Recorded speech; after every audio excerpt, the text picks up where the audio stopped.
everybody, it's Meredith Miller with Inner Integration, and right now, tonight, I want to give you 5 ways to disarm a toxic person. Have you ever met a toxic person? Maybe you had some kind of encounter with them in the moment and you got sucked into their agenda. Like whatever it was they were trying to emotionally manipulate you about, you got sucked in, and then maybe afterward you just felt awful. Maybe like you didn't even understand what happened or how it happened, and you were just like, oh, I coulda, woulda, shoulda done all this other stuff, but you just didn't think in the moment what you can do. You didn't know what tools you could use with a toxic person. So chances are you know at least one of these people. Maybe someone in your family, maybe your intimate relationship, maybe someone in your friend circle, someone at work, or just random people that you meet in society. So I have 5 ways to help you disarm a toxic person and opt out of their game. So plus, if you stick around here, you're going to learn some really helpful phrasings that you can use, like mental Tai Chi, right? So when a person comes at you with a covert, aggressive manipulation tactic, you can kind of use these phrases to Tai Chi that away. So you don't get involved in the attack, you don't go on the self-defense, you don't really feel horrible afterwards because you kind of just moved the stuff away. So the very first thing that you can do is to breathe. Take some deep breaths, right? You can always take 3 breaths before you respond to someone. When you start focusing on the breath, that makes you present. It brings you into the moment. You become like totally mindful and present in that moment. You start to notice new things. You start to notice maybe your heart's palpitating, maybe your hands are sweating, maybe you notice how that person is triggering you emotionally. Maybe you're like, man, they hit on that shame thing. They just know how to imply you're not worthy, right? And you notice, man, that's the trigger every time, right? So you're catching on. The more you breathe, the more present you are, the more mindful you are of what's going on. Number 2 is set a new boundary and enforce it. That boundary might be as simple as saying no. Maybe you're at work and the toxic person, maybe it's your boss or another coworker, and they're just trying to get you to take on the extra work. They always want you to take on the extra work, right? So you say, I'm sorry, I have a lot on my plate right now, and I simply don't have the bandwidth for it. We're going to need to delegate that to someone else. You know, you start saying no in some way. Maybe in your intimate relationship, you know, the person's always asking you to do something for them, like always, always, and you never get to pick you first. And so finally that night you stand up and you say, no, I'm not going to watch that series with you. I'm going to go do this thing for me. You set a boundary, you say no, and you enforce it. Make sure you enforce the boundary or the person is going to think you're not really serious about your boundaries, right? So number 3 is to observe. That means watch it like you're watching a movie. Like you're not you and you're not the other person. You've separated yourself from you and this other person. So it looks like something's happening with the feed. Hopefully it's okay. I don't do this very often. I'm going to get used to this.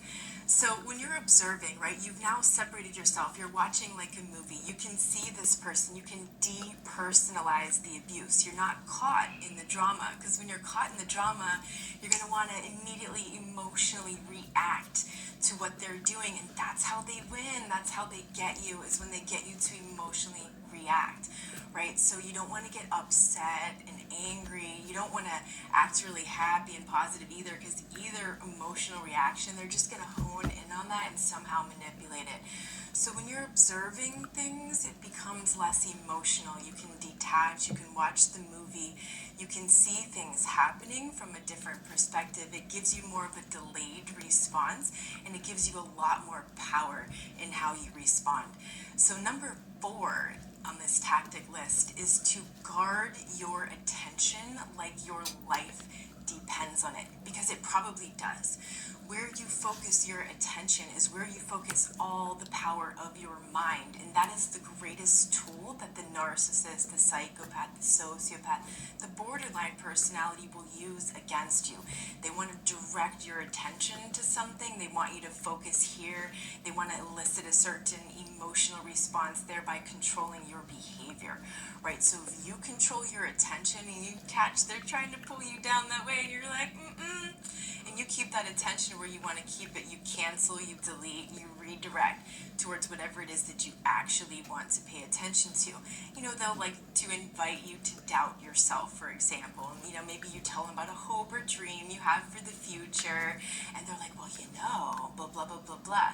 And it's like the seed of doubt, right? And you're like, yeah, I've already thought about that, but not interested. Maybe it's a fear. Well, you should be really, really afraid because of this or that, maybe you can't do it. Maybe it just all falls apart, and they try to talk you out of it, and you just say, no, thank you. And you focus your attention on the positives, on your strengths, on how, you've done this already or something similar and you can do it again. Maybe they even like try to entice you to take actions against your integrity, right? They love to do that. Then they can manipulate the guilt around that. So when you're really paying attention, you're like, oh, I see that. That's a trap. Yeah, I'm not going to do that, right? And you're like, that doesn't feel like it's in alignment with my integrity, so I'm going to choose my integrity first. So that's guarding your attention. And number 5 is phrasing.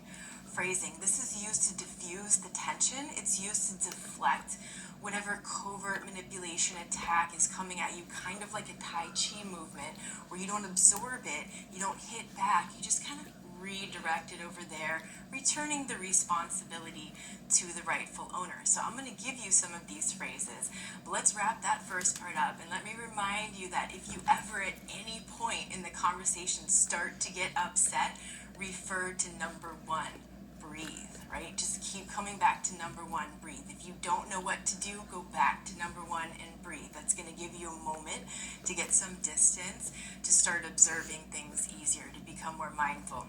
So remember, never give an emotional reaction to a toxic person. They love it. They don't care if you're angry. They don't care if you're overly excited and happy. Either way, they're going to manipulate that emotion against you. So in the moment, make sure you don't give that to them. You keep breathing.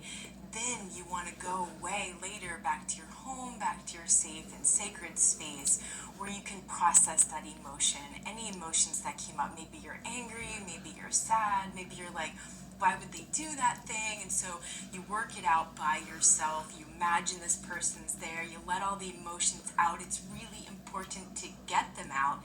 You don't want to keep those emotions stuck in your body. You don't want to eat the emotions because they will eat you, right? That's the dirty trick which the narcissist gets you to own, these heavy emotions. So you don't react in the moment, you breathe, you observe, you distance yourself, but then later you process the emotions. So here's some phrases for handling a toxic person.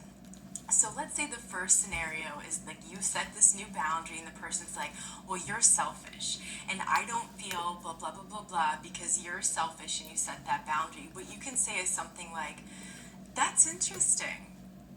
And you can stop there.